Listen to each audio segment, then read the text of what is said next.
आप देख रहे हैं आपका अपना टीवी चैनल आरजे रमझाझर, जज्बात के रंग भरोसा के संग। खबर है बिलासपुर जिला के मस्तूरी क्षेत्र का, जहां पर मस्तूरी विधानसभा क्षेत्र के भाजपाइयों ने मुख्यमंत्री भूपेश बघेल का किया पुतला दहन।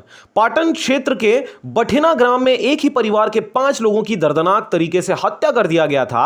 हत्या करने वालों का अब तक कोई सुराग नहीं मिल पाया है, जिसको लेकर भाजपा कार्यकर्ताओं ने सरकार पर गंभीर आरोप लगाते हुए मुख्यमंत्री के नाम पुतला दहन किया है। क्षेत्र में एक ही परिवार के 5 लोगों की निर्मम तरीके से हत्या कर दी जाती है और पुलिस के हत्थों अब तक कोई भी सुराग नहीं लग पाता है। भाजपा कार्यकर्ताओं ने मस्तूरी के जोंधरा चौक में मुख्यमंत्री भूपेश बघेल का पुतला दहन किया और शासन से सीबीआई जांच की मांग कर आरोपियों को जल्द ही पकड़ने की मांग की है। भाजपाइयों ने अल्टीमेटम भी दिया है, अगर आरोपियों को जल्द ही पकड़ा नहीं गया तो प्रदेश स्तर पर धरना प्रदर्शन करने को वे तैयार हैं। बठिना के अंतर्गत जो 5 लोगों का हत्या हुआ है, हम उनकी निष्पक्ष जांच की मांग करते हैं और उनका जांच होना चाहिए।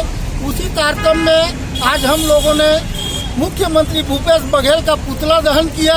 एक ही परिवार के 5 लोगों की नृशंस हत्या कर दी जाती है और जो सरकार है वो उनको आत्महत्या देने में तुले हुए है। आज दिनांक तक भी जो अपराधी है वो बाहर घूम रहे हैं, अभी तक किसी की धरपकड़ नहीं हुई है। मस्तूरी से रविंद्र टंडन की रिपोर्ट, आरजे रमझाझर।